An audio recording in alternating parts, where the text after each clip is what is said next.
ito ay rated SPG. Striktong patnubay at gabay ng magulang ang kailangan. Maaaring may masiselang tema, lengguwahe, karahasan, sexual, horror o droga na hindi angkop sa mga bata. Napakahalaga nga para dito kina Samantha at Gabo ang misyon tungkol nga dito kay alias Tigre, kung kaya't ang dalawang ito ay handang-handa na para magtagumpay sa kanilang misyon. Malaking patong nga ang naghahanda para nga dito kay Gabo sa oras na makuha niya ito nga si alias Tigre, at napakagandang record para dito kay Samantha sa oras na matagumpayan niya iyon. Subalit hindi pa man nagsisimula ang pakikipaglaban o tuos dito kay alias Tigre, ay magtatagpo na ang dalawang ito, at syempre tulad ng inaasahan ay hindi maganda ang kanilang ikalawang pagkikita sa pagkatatanda ni Samantha at Gabo kung sino nga ba ang isa't isa.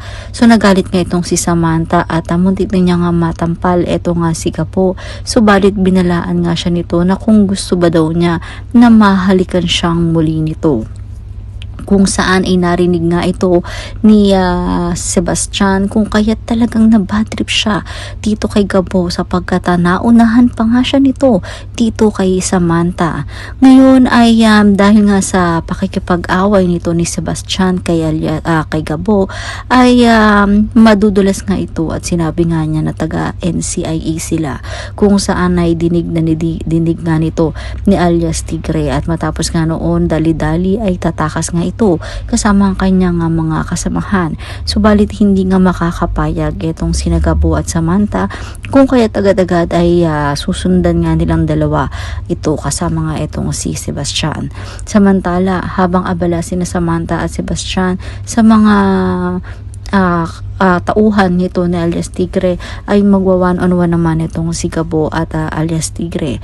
Sinabi nga nito na hindi daw niya kilala kung sino ang kinakalaban, ngunit sinabi nga ni Gabo na wala siyang takot na nararamdaman o pag-aalinlangan sapagkat malaki nga ang halaga ng pabuya sa oras na tagumpay niyang makuha itong si alias Tigre.